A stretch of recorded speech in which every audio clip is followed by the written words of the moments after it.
Well, actually, I did want to ask you about humor. Humor seems to be such a huge kind of part of the series in general. I mean, did all of you as contributors, were you drawn more to the kind of humor stories or the more serious stuff, or a kind of combination? How do you decide upon the tone of your stories? Flipping a coin. Yeah. Yeah, I do humorous stories most all the time. So for me, there wasn't really a question. Yeah. And Robert, I read in number 25 that you were excited about humor, and that was kind of one of the things you wanted to. Well, yeah, even Shakespeare had comedic relief in Macbeth, and it's a great tool. I mean, if you're doing a very serious story, and you can work on something funny just to lighten up a little bit. You know, it actually makes the serious aspects of the story have more impact. Yeah. One of the stories I did was called Satyr, and it's actually about homophobia and gay bashing. And a friend of mine in New York actually was a victim of that, and it was about the time I decided to do that story. And it's a pretty dark story, but it has actually it has a humorous ending, because it sort of takes the edge off, because the stereotype is that anybody who is homophobic has an issue with it because they may themselves be dealing with the issue. And I sort of turned that around, and at the end, turned it into this sort of romantic mouth-on-mouth kiss with Basher, with this creature who turns into a satyr. And he goes basically through Central Park, finding homophobes and then transforming them into, mouth-kissing dudes. But at the very end, his last comment is, and he's looking directly at the audience, is that, I love this job. So that sort of took the edge off the major dark thrust of the story. Yeah. Vaughn, you have a lot of humor in your comics, but there's a kind of darkness. I mean, how did you feel like you tried to balance that stuff? I definitely would try to use humor as a tool in the storytelling. Mm-hmm. Yeah. It was just. I mean, it was really hard when I was one of the first cartoonists to start doing material about the HIV pandemic. Yeah. Boy, we really had to stretch to find some humor back then in the days about that. Yeah, sure. One of Vaughn's most brilliant pieces where they're all in the baths and somebody says, "Oh my God, it looks like a spider in the jacuzzi," and all goes running out screaming, "It's a horrible AIDS virus." It turns out it's somebody's toupee floating away. There was I forget who did this, but there was a very kind of beautiful piece at the end in the number 25 about HIV and kind of the people they lost to AIDS. So there was also kind of, I guess, humor and serious stuff kind of around the issue.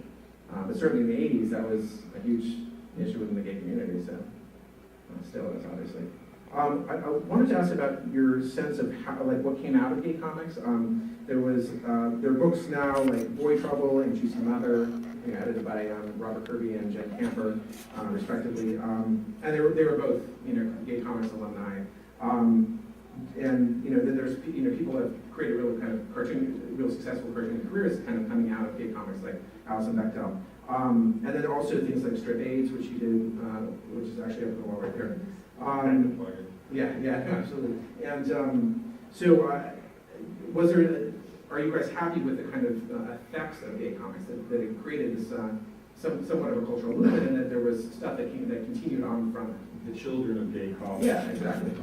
Last year I was talking to Brian Anderson, who's a young gay cartoonist who went to Brigham Young University, and I'm originally from Utah myself, and I asked him how his parents dealt with him being an out-of-the-closet gay cartoonist, and I was so happy to hear him say that his mother loved them. They were very supportive of him. My family disowned me because of my cartooning, and for that one generation of change to happen was really very rewarding to me.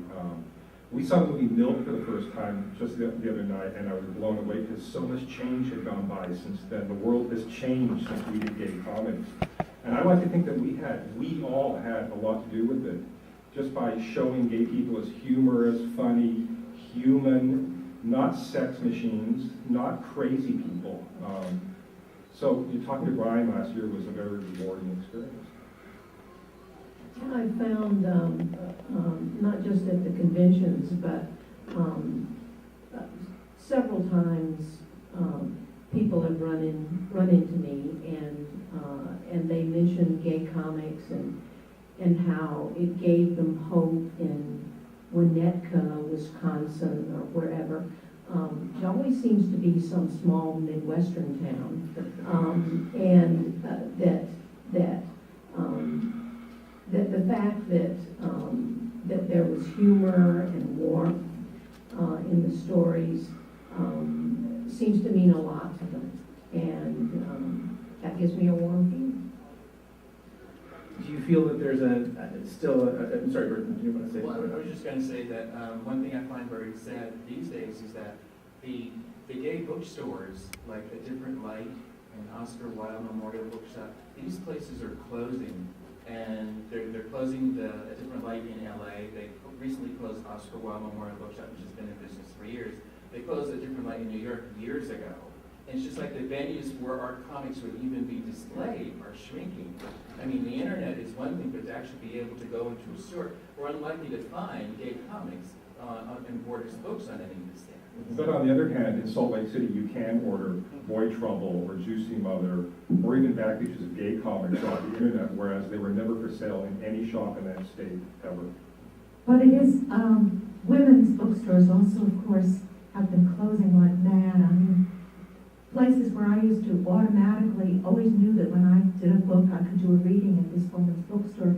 They're all gone, all of them gone. So it's the same story, really. It has a lot to do with, you know, the big block bookstores, the Borders and the Barnes and Nobles have taken over. And also it's the economy. It's very bad. Well, I'm going to bring a different perspective to be the devil's advocate for that. I was on the board of the Lesbian and Gay Film Festival. We used to say, well, our goal is really not to have a lesbian and gay film festival, not to have it. So, you know, in some sense, those institutions were things of their time. I mean, I would love it if they would come back, but they were sort of because there wasn't anywhere else. And, you know, now Gus Van Sant is, you know, directing Milk, and just the fact that you can go see our story now in a big theater, even though the small bookstores aren't there, that's part of that shift, that we really, in a way, we're not so underground anymore. And another thing to consider is that in the 80s doing gay comics, it was a challenge to get these comic books sold in comic book shops. There was a handful of bookstores that sold them. They never made money because of that. But you know, the world has changed, and what bookstores are left or online outlets for books will carry gay material. One thing I'm really happy to tell people today is that just this week I worked out an agreement with the original publishers of Gay Comics to release the title to me. I'm taking Gay Comics to a new publisher. We're going to start the series up again as a series of trade paperbacks. We're working on the deal making right now, and hopefully by the end of this year I'll be soliciting material for a new Gay Comics series.